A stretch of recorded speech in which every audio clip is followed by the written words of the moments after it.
Hello, BookTube, and welcome to your Daily Penguin. This is our slow and admittedly impressionistic march through my Penguin Classic wall, book by book. And we are still dealing with the ancient world. We have been sort of knocking all around ancient Greece and ancient Rome with detours in ancient Palestine and also in ancient Egypt. And today we're jumping backwards in time just a bit. Where there's still a commonality, there's still a strain of commonality between our last book, which was the raucously enjoyable Secret History of Procopius. Raucously enjoyable, but not necessarily trustworthy Secret History of Procopius. And there's a thing that connects this book today with that, which is the same translator. But we are still going way back in time, centuries back in time. We're going back to Josephus, who was born in the late AD 30s, so a long, long time before Procopius.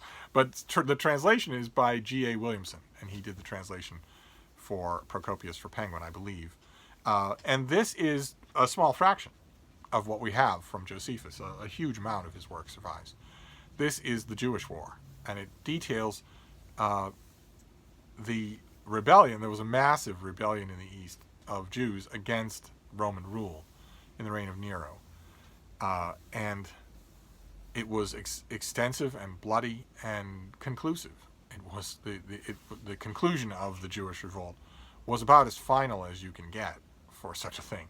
The Romans won, and they didn't just win; they destroyed everything and enslaved everyone and killed everyone they didn't enslave. And for a while in that war, Josephus, who had grown up in a well-to-do family, he was a scholar, a translator, an exegete. He was not a soldier. But for a while in that war, he commanded a garrison in Galilee and fought the Romans and planned to fight them, laid out strategy and tactics. And at one point, when a certain city was besieged by the Romans, he was captured. He wasn't the only one, of course, as you can tell from even the description that I've given you. Many, many Jewish rebellion leaders were captured. And most of them were crucified.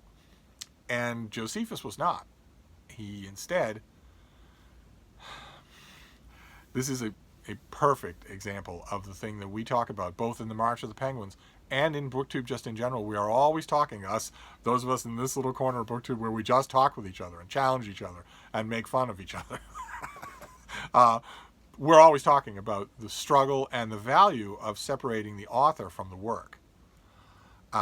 We don't, if I may speak in the collective for now, we don't do what, for instance, all of YA BookTube does. We don't judge or cancel an author. Instead, you keep a distinction there in mind. It might put you off reading the author, but it's not going to put you off. It's not going to determine how you judge their work. You might just say, well, I understand that. I understand you can't judge the literary merits of a work by the personal qualities of the author, but I still don't want anything to do with an author with those personal qualities. So I'm not judging the literary quality. I just don't want to read the books.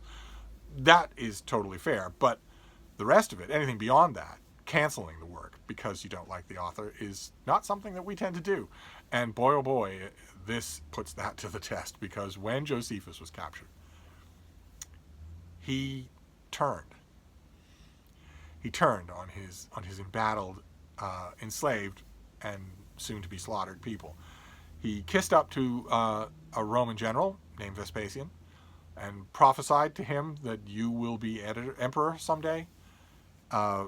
Josephus was not a mystic. He was not a prophet, but he knew how to read the tea leaves, if you know what I mean. He knew, as everyone did, that Nero was wildly unpopular back in with the ruling elite in Rome, and that his rule was a little unstable. And if you put that together with a quality that you absolutely couldn't miss if you were in the same room with Vespasian, especially if that room was his military headquarters surrounded by his legions in their camps, you could not miss the fact that this guy was unstoppable. You couldn't miss it. Hands like meat cleavers, no neck, and men that loved him, men that would do anything for him. It was an easy call, is what I'm saying. If you are a Jewish leader and your alternative is to be nailed up on a wall and you're brought alive before the Roman commander, it's an easy call to say, well, I admire you. I admire the job you've done. You are an honorable enemy. In addition to that, I believe someday soon you will be emperor. and then Nero got the axe, and Otho got the axe, and Vitellius got the axe, and Galba got the axe, and there you go, Vespasian's emperor. And it was easy for him to look back and say, wow, you did call that, didn't you? Famously, Josephus was not the only person to make that call. Vespasian's mistress also made that call, the exact same call, at about the exact same time. But anyway, Josephus was honored for this. Brought back to Rome, given a military escort when he was out in the territories, and allowed to the life of a leisurely scholar to write his enormous works. He wrote the Jewish War, he wrote Jewish Antiquities, he wrote a vast amount of other stuff. A lot of it survives. A lot of it comes down to us, and Williamson does a good job translating the Jewish War. You just have to separate the odious author from the work. The work is historically very, very valuable. I don't deny that. And it even, not so much in Jewish Antiquities, I've tried hard with Jewish Antiquities, but I just, aside from mining it for its historical nuggets, I have never seen a way to enjoy it as a book. I don't think Josephus really cared if anybody enjoyed his books as books. I think he was a little bit of a grind for that. But the Jewish War is entertaining. It is enjoyable. And apart from being historically fascinating, it is enjoyable in parts. But Josephus capitulating in front of the very gates of the town that he had just that morning been fighting to defend isn't as bad as it got, because Vespasian and his son Titus were not finished.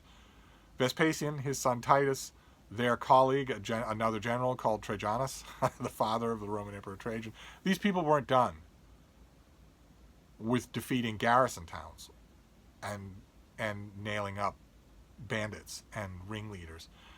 They wanted a final demonstration against the Jewish revolt. And if you know anything about Jewish history, you will know what that final decision was. They took the great temple in Jerusalem and sacked it. It's inconceivable. It's going to be hard for a modern audience to conceive what that was like. I myself believe that the psychic reverberations of that violation continue today. That's how strong they were. It's my opinion that they do. It was an unbelievable thing to happen. Imagine if, not even Russian, because they're Christian. Imagine Chinese military forces sacked the Vatican. The Vatican's been sacked many, many times, but not in living history. Imagine seeing the television footage of tanks in St. Peter's Square. Imagine seeing them firing live ammo into St. Peter's Basilica day and night until it collapsed into rubble. And you get a sense of what it was like. And Josephus was there.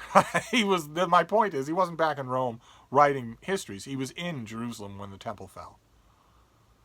And the Romans that sacked it, Titus and Trajanus, offered him spoils and he took them. In full view of the Jews who were brought out of the temple, they'd sought sanctuary there and were dragged out and assigned spots in the great square outside. Women in one spot, trembling, screaming children in another spot, able-bodied men in a third spot. Knowing perfectly well, standing there with the Victorian Romans, with blood running in the gutters, knowing perfectly well what was going to happen to those people. Now, Josephus is historically reputed to have tried to save some of them. Most of those reports come from him. I myself don't believe a word of it. But they saw him, and a lot of them knew him. He'd been a scholar. He'd been a prominent figure. So when you're reading the Jewish history, the Jewish War, the Jewish Antiquities, you need to separate yourself from that. You can't not read Josephus, but you have to remember this is one of history's greatest turncoats.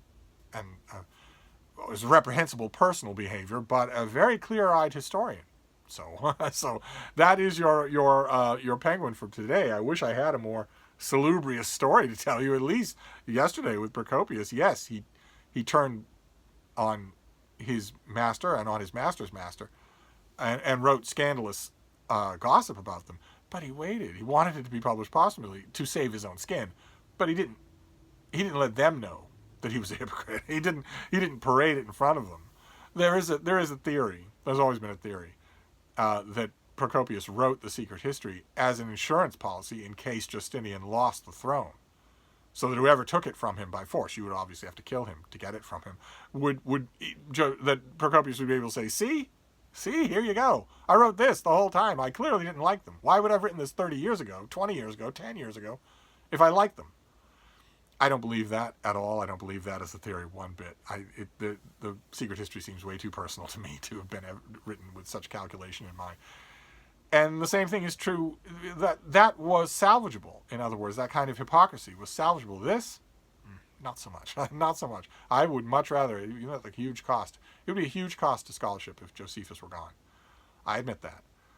But even so, in an alternate reality, I would rather that we have rumors of the Jewish War and the Jewish antiquities, but especially the Jewish War, and don't have them. Instead, if Josephus had written, for instance, a literary biography of his life in Rome, in Rome's literary circles, and barely mentioned the Jewish uprising, I would have preferred that book. I would wish that we had that instead of this. That would not have aroused the hatred for this author that I feel every time I read him in English or any other language.